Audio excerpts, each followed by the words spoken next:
Shalom, saudara-saudara, Bapak Ibu yang kekasih dalam Tuhan Yesus Kristus. Kali ini saya akan sharing firman dengan topik benih ilahi.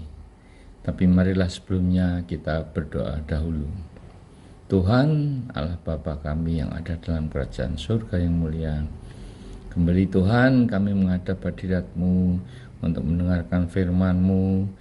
Ya Bapa, tolong Bapa, Kau rapi lidah bibir hamba-Mu yang hina ini untuk mengutarakan isi hati-Mu ya Tuhan, supaya semuanya sesuai dengan kehendak-Mu. Dan juga rapilah para pendengar firman ini Tuhan dengan Roh Kudus, berikanlah hikmat agar mereka mengerti akan firman-Mu, mendapatkan rema dari firman ini Tuhan. Berbicaralah Tuhan, kami siap untuk mendengarkan. Terima kasih Bapa. Mari yang percaya sama-sama katakan amin. Saudara-saudara, topiknya benih ilahi. Benih atau bibit adalah awal dari munculnya kehidupan tanaman yang akan tumbuh menjadi besar dan menghasilkan buah.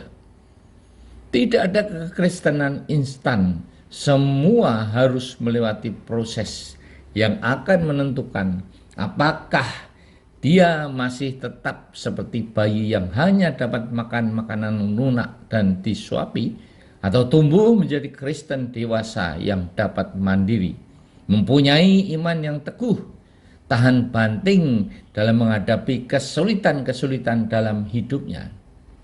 Apakah proses itu membuat kita seperti bangsa Israel, di mana semua generasi tuanya mati di padang gurun, atau melewati proses itu seperti Yosua dan Kaleb masuk Kanaan, tanah yang dijanjikan Allah? Di dalam 1 Yohanes 3 ayat 9 ditulis, setiap orang yang lahir dari Allah tidak berbuat dosa lagi, sebab benih ilahi tetap ada di dalam dia. Ia tidak dapat berbuat dosa karena ia lahir dari Allah. Dan siapakah benih ilahi itu? Ada dua kemungkinan, yaitu Yesus atau Roh Kudus. Di dalam Galatia 2 ayat 20 dikatakan bahwa aku hidup, tetapi bukan lagi aku yang hidup, melainkan Kristus yang hidup di dalam aku. Penyebab tidak dapat berbuat dosa adalah keinginan daging yang sudah mati. Sudah tidak memikirkan hidup hedonis, yaitu hidup keduniawian. Oleh karena hidupnya dipimpin dan dikuasai sepenuhnya oleh Kristus yang ada di dalam dirinya. Manusia diciptakan sesuai dengan rupa dan gambar Allah. Karena itu haruslah kamu sempurna seperti Bapamu di surga adalah sempurna. Dalam Matius 5 ayat 48. Jelas dengan usaha sendiri manusia tidak akan dapat hidup sempurna. Benih ilahilah yang memampukan kita untuk dapat hidup sempurna. Akan tetapi Roh Kudus juga dapat memimpin dan memampukan kita untuk tidak berbuat dosa, seperti dalam Yeskiel 47 ayat 3 sampai 5. Roh Kudus yang dilambangkan sebagai air yang keluar dari bawah ambang pintu bait suci, yang menyuruh orang itu untuk masuk dalam air, di mana setiap 1000 hasta ketinggian air bertambah, mulai dari pergelangan kaki naik ke lutut, terus ke pinggang, dan akhirnya air itu menjadi sungai sehingga orang itu tidak dapat berjalan lagi dan harus berenang. Jadi pola jalannya sudah berubah. Nah, selama air masih setinggi mata kaki, maka orang masih mudah untuk berjalan. Artinya, Roh Kudus hanya sedikit memimpin hidup kita karena kita masih senang hidup dalam kedagingan dan keduniawian. Selanjutnya, Roh Kudus lebih banyak memimpin kita naik ke lutut sampai ke leher seiring dengan proses pemurnian kita dan kesadaran kita untuk berubah. Ketika air itu sampai di pinggang, terjadilah keseimbangan antara hidup dalam kekudusan dan kebenaran dengan hidup kedagingan dan keduniawian. Dan akhirnya air itu menjadi sungai, berarti sudah sebatas leher, sehingga dikatakan orang dapat berenang dan sungai itu tidak dapat diseberangi lagi. Hidupnya berubah seperti dari berjalan menjadi berenang. Itu semuanya adalah pekerjaan Roh Kudus yang menguasai dan memimpin hidup kita, sehingga memampukan kita untuk dapat hidup dalam kekudusan dan kebenaran. Cara hidup kita berubah total, berbalik 100 derajat, meninggalkan hidup kedagingan dan keduniawian kita, lahir baru dan menjadi ciptaan baru. Hidup kita juga berbuah menjadi saksi yang memuliakan nama Tuhan dan menyenangkan hatinya. Kudus itu adalah sifat natur Allah, dan tidak ada seorang pun yang mampu untuk hidup kudus kecuali dipimpin oleh Kristus atau Roh Kudus.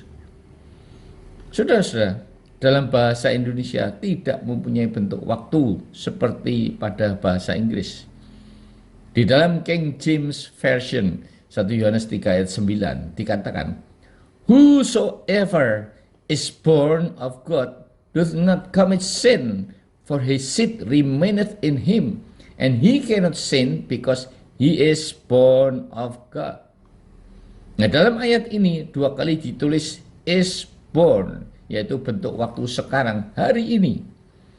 Allah itu roh, maka yang dilahirkan oleh Allah juga roh. Sedangkan manusia daging akan melahirkan daging juga.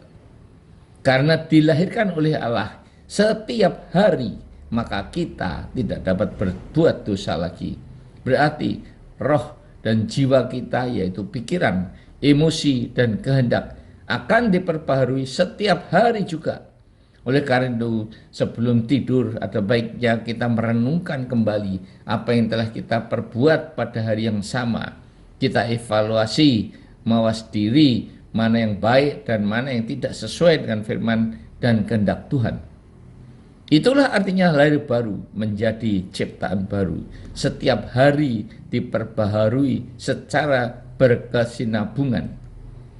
Nah, sekarang pertanyaannya, sejauh manakah hidup saudara dan saya dipimpin oleh Kristus ataupun Roh Kudus? Apakah masih sedikit-sedikit menjadi Kristen tanggung, cukup dengan level percaya saja, karena sayang untuk meninggalkan kehidupan hedonis atau keduniawian yang rasanya lebih nikmat dibandingkan dengan hidup dalam kekudusan dan kebenaran?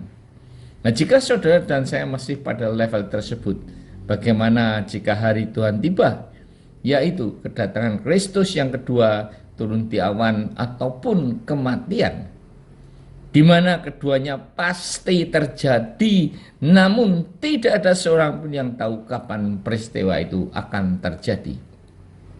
Mungkin saudara dan saya akan beranggapan bahwa sejak 2000 tahun yang lalu, baik Yohanes maupun Yesus selalu berkata-kata, "Bertobatlah, karena kerajaan Allah sudah dekat." Tapi mana kerajaan Allah itu? Belum terjadi sampai hari ini. Belanda masih jauh katanya. Nah, yang dimaksud dengan kerajaan Allah oleh Watchman Nee, teolog dari Cina, adalah dari masa kekosongan, belum diciptakan langit dan bumi, zaman Nuh, zaman hukum Taurat Nabi Musa, zaman anugerah dengan lahirnya Yesus di dunia sampai masa pemerintahan 1000 tahun, dan diakhiri dengan masa kekekalan, yaitu turunnya Yerusalem baru. Jadi yang jangan salah paham, yang dimaksudkan kerajaan Allah itu hanya Yerusalem baru. Jadi sebenarnya memang kerajaan Allah itu sudah ada. Nah, sekalipun tanda-tanda kedatangan Tuhan Yesus yang kedua sudah banyak yang digenapi, namun sampai saat ini Tuhan Yesus juga belum datang-datang juga. Nah, apa yang terjadi jika waktu rapture saudara dan saya tidak ikut terangkat?